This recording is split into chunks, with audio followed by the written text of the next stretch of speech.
We can slowly open our eyes and continue with short speech of Shri Mataji regarding the enemies of our spiritual ascent.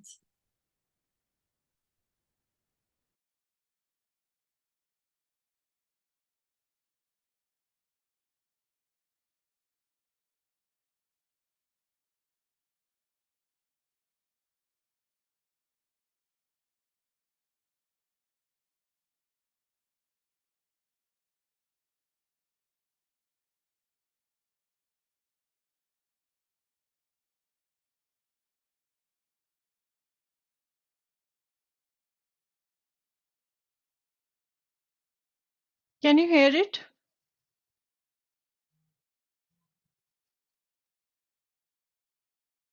Are you able to hear it?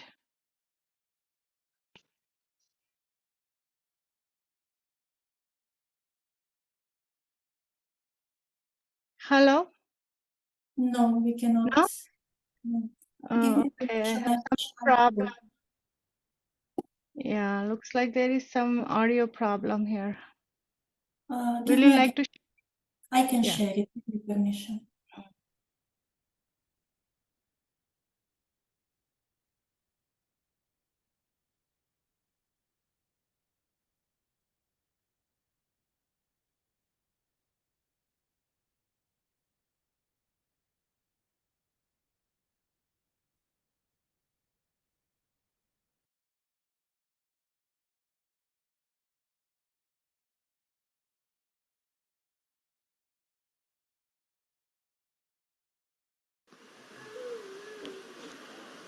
So you have to kill. There are Shadripus, there are 6 enemies human beings have. But in the modern times they have multiplied, I think.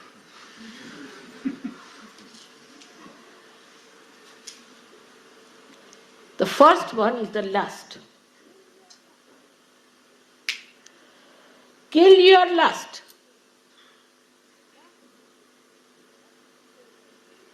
The lust that is today finishing the West more than the greed. So first is kill your lust. Then kill your anger.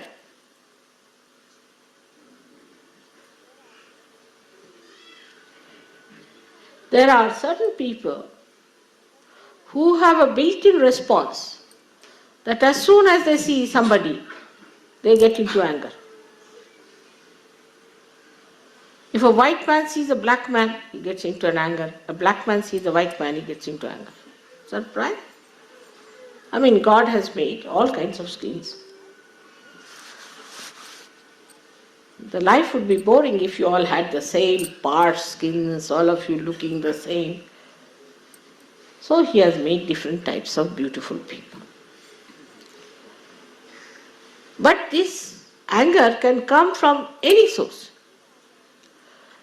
This is what it is when you kill anger. Actually, you kill all your connections with the past, the responses, the conditionings you have had.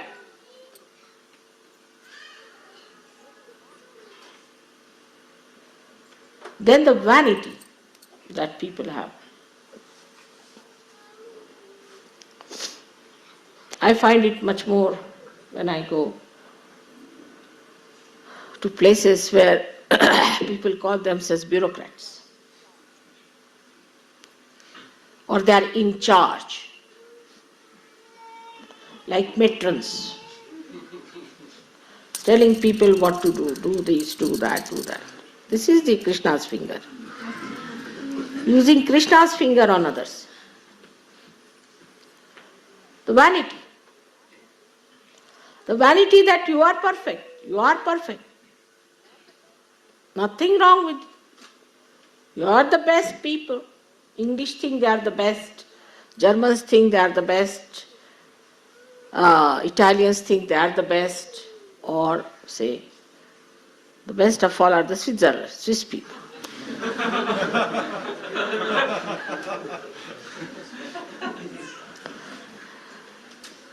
This vanity, This falsehood has to be cut out. What have we achieved by being a certain nation? Let us see. What have we contributed? Belonging to a certain country. Those who only belong to the kingdom of God have achieved something. The rest of them are useless people, just finding some way to fight each other, to denounce others. And vanity is just like a balloon. If somebody just puts a pin into it, the whole thing balloon will collapse.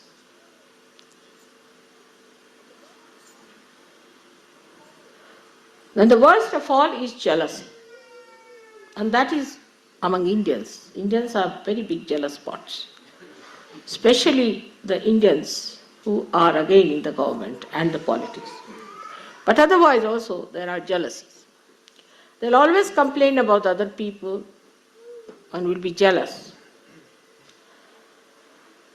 And also in the West, people are quite jealous, I must say. They are jealous of things which is most surprising.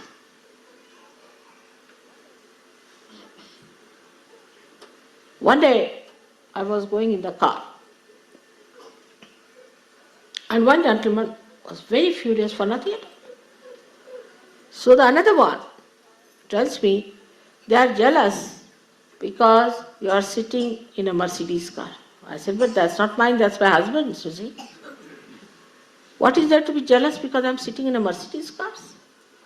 I mean, this is being a very stupid, nonsensical thing. But still I can't believe you can be jealous of somebody because he has a Mercedes car. What does it matter? To me, it's a foreign idea. Absolutely, can't understand. But there are stupid things like that. I can only understand one jealousy, that is between husband and wife. Little bit.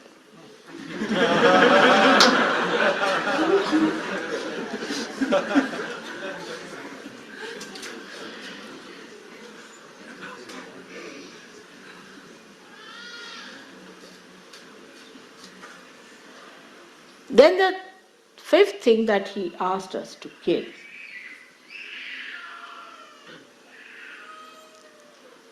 is the attachment. Very important. This is my child, this is Indian also, more Indian. This is my cousin, this is my brother, this is my fiancé, this is my wife. Also in the West, the other way around is that they do not care for their children. They do not care for their mothers, they do not care for their fathers, they do not care for anyone whatsoever, but for themselves. That comes from the last one, is called as the greed. Because when you have greed, you don't care for anybody, you just want to have everything from another person. You want to grab another person of everything. Whatever another person has, you want to have it. But when you don't want to have it, everybody wants to give you it. That's my case. I am very afraid to say even that this is nice, because immediately tomorrow I'll find it in my house.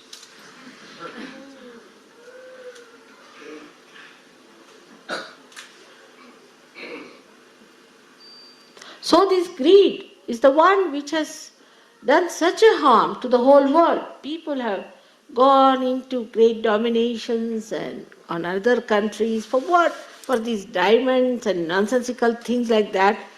They have ruined their own lives, their progenies after progenies they have ruined. All their cunning they have used to ruin so many nations just to put them one against another, creating problems, doing all kinds of intrigue.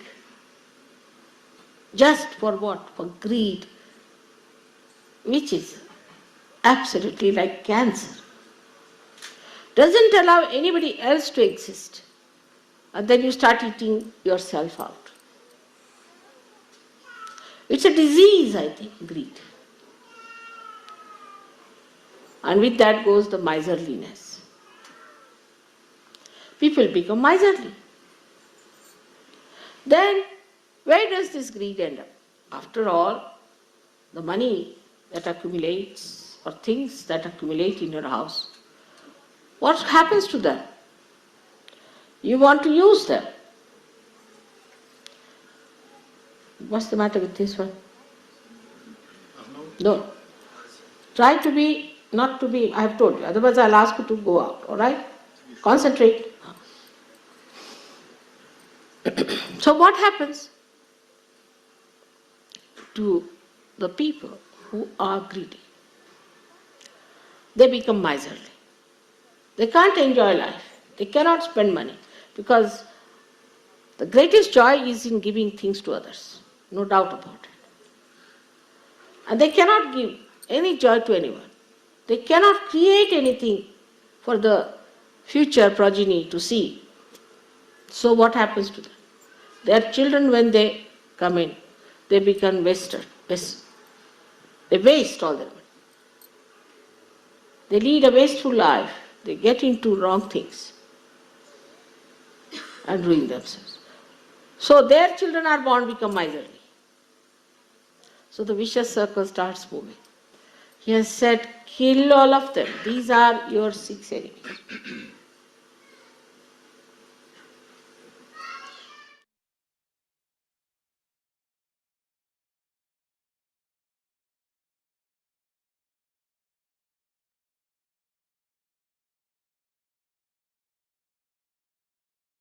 Let us close our eyes again.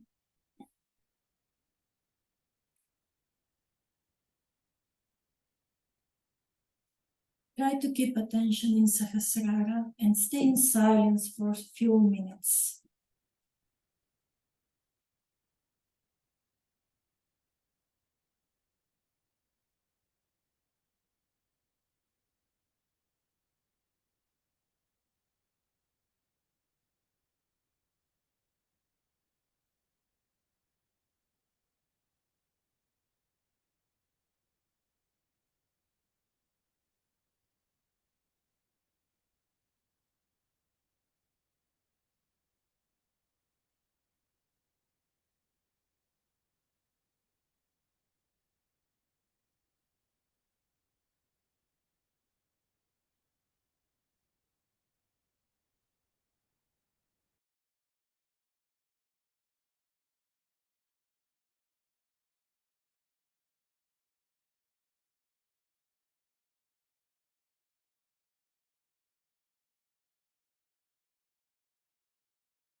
Inside ourselves, we can thank to Mother Kundalini for this meditation, and we can say,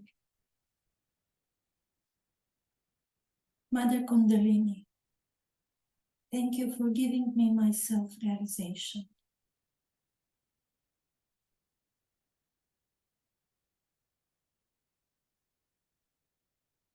Thank you for strengthening my connection with all-pervading power of love.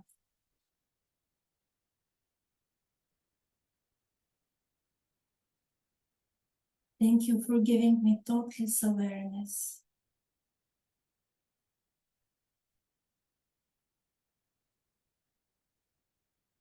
Thank you, Mother Kundalini, for letting me imbibe all good qualities that divine love is pouring on us.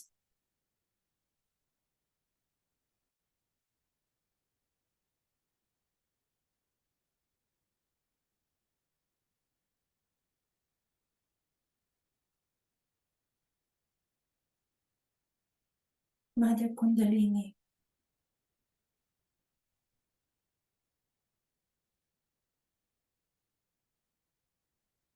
please let us all be connected and help us to go deeper in our meditations.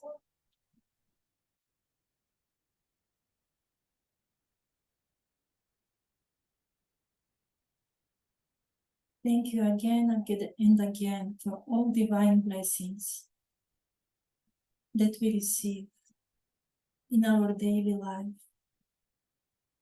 and in those collective meditations.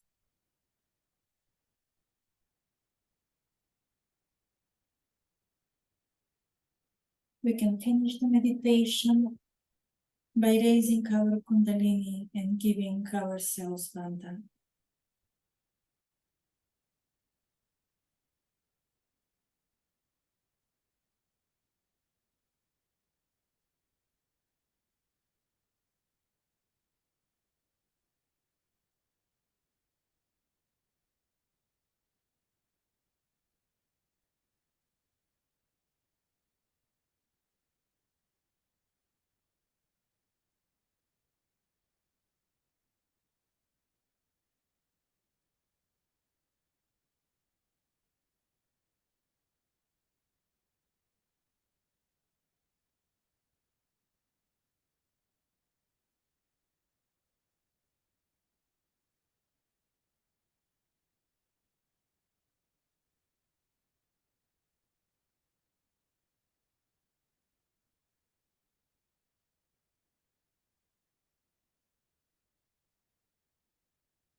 Thank you all for today's meditation, for being there.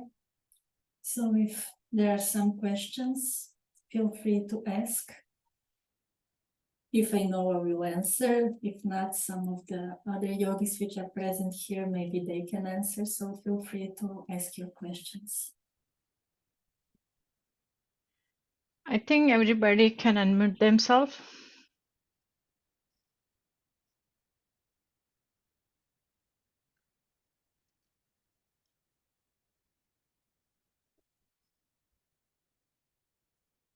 If you don't want to ask your question directly, you can just type it and we can answer, if you have, of course.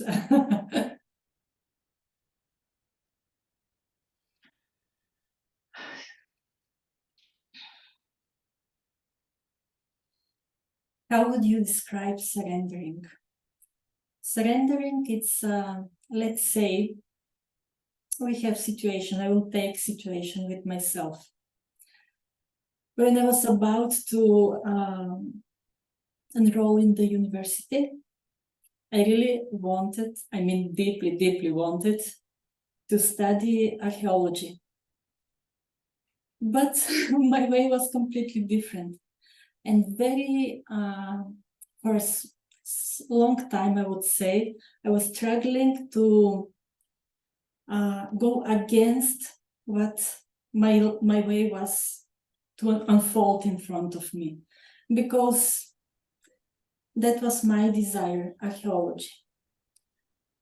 But somehow it happened that the play was completely played out.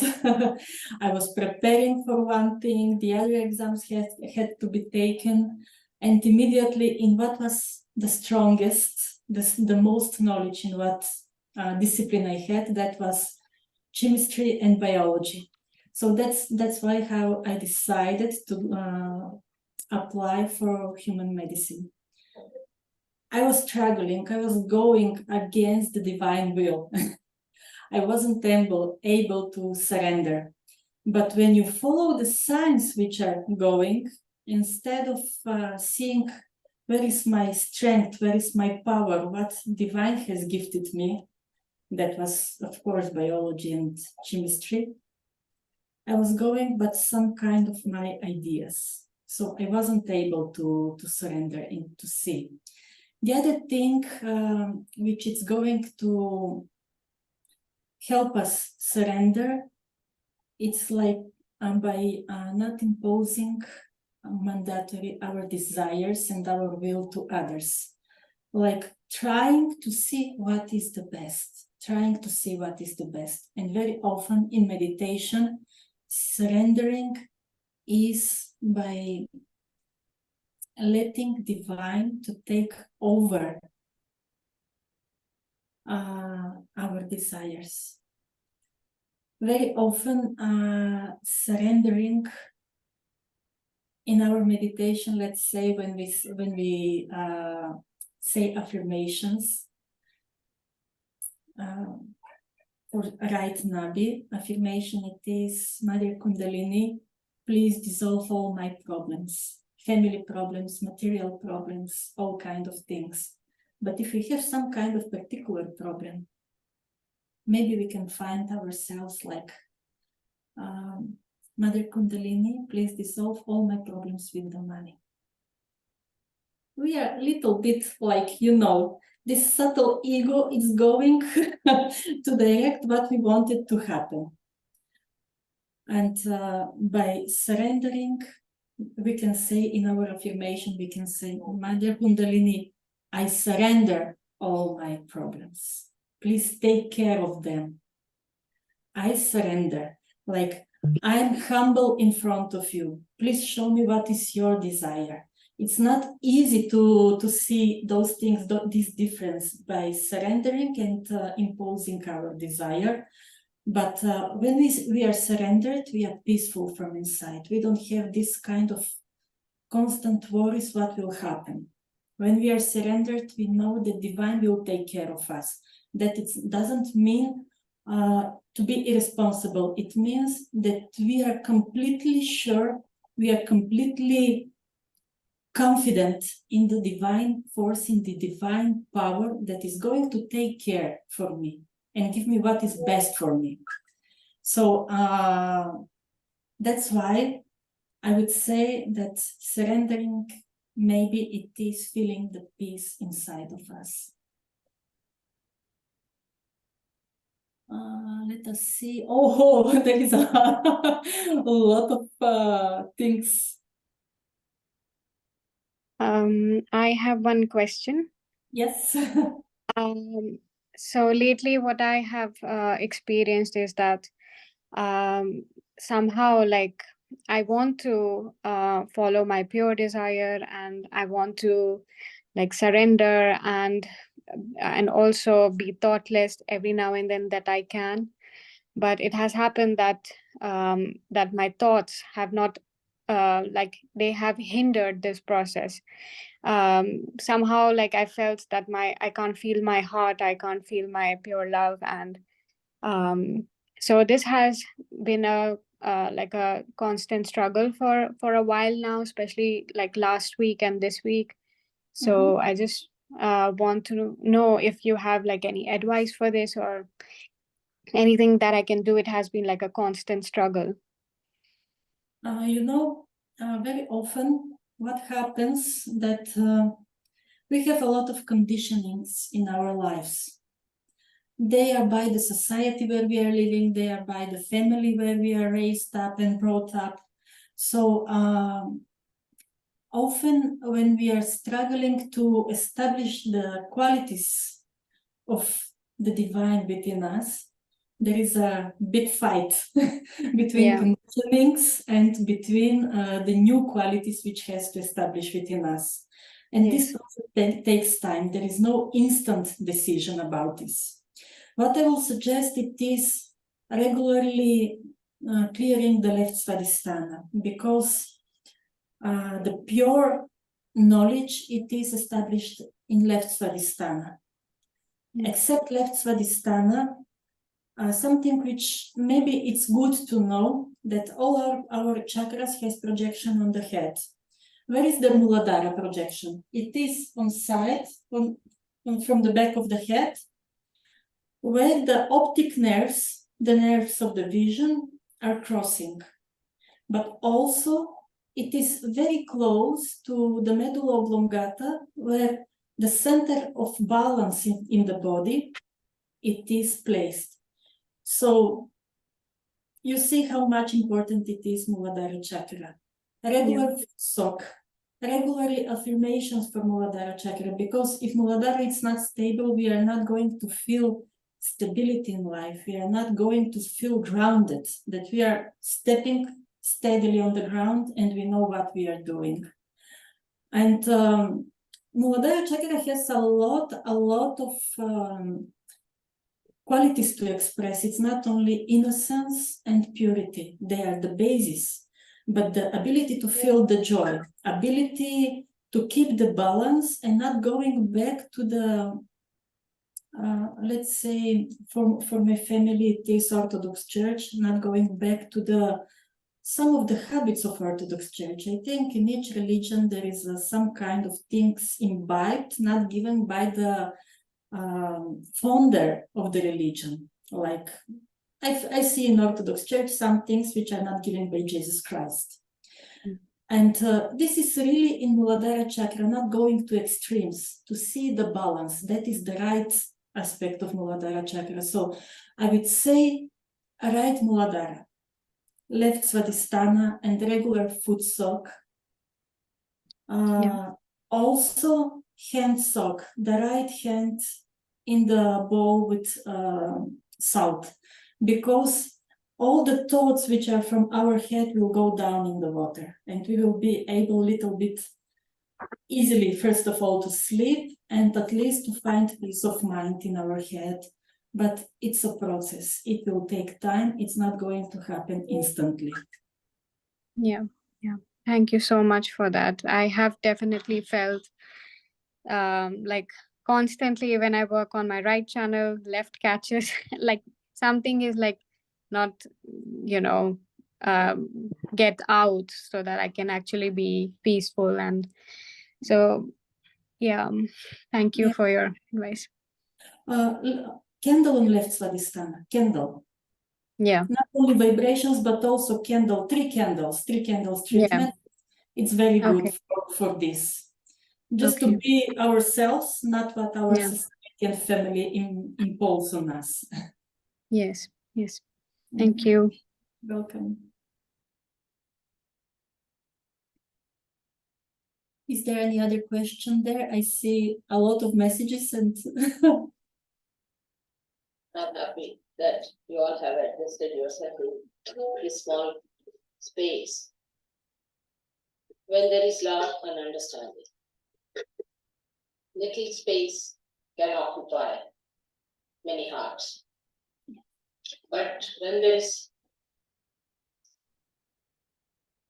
no large heart, then whatever one may get,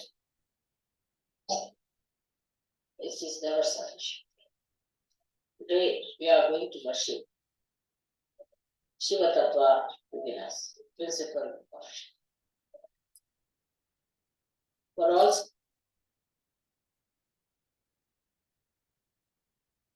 So is there any other question? While I was looking at the chat, spontaneously one speech of Shri Mataji played in the background on my computer, and I was thinking that someone of you is talking, but it wasn't a coincidence. Shri Mataji said, you have to have a large heart, and your heart should occupy everyone. I'm like paraphrasing, it's not exactly, I couldn't remember everything what she said, but maybe this is another answer from the lady which was asking the question previously. Sometimes maybe the large heart, first of all, towards ourselves, loving ourselves, and seeing how much love we can place in our hearts. Sometimes give us understanding and replace all the thoughts with love.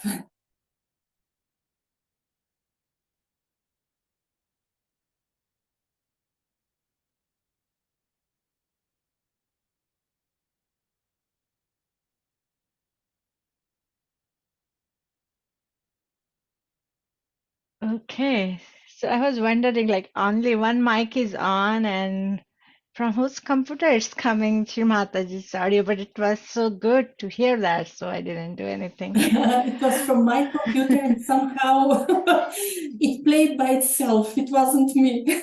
Yeah.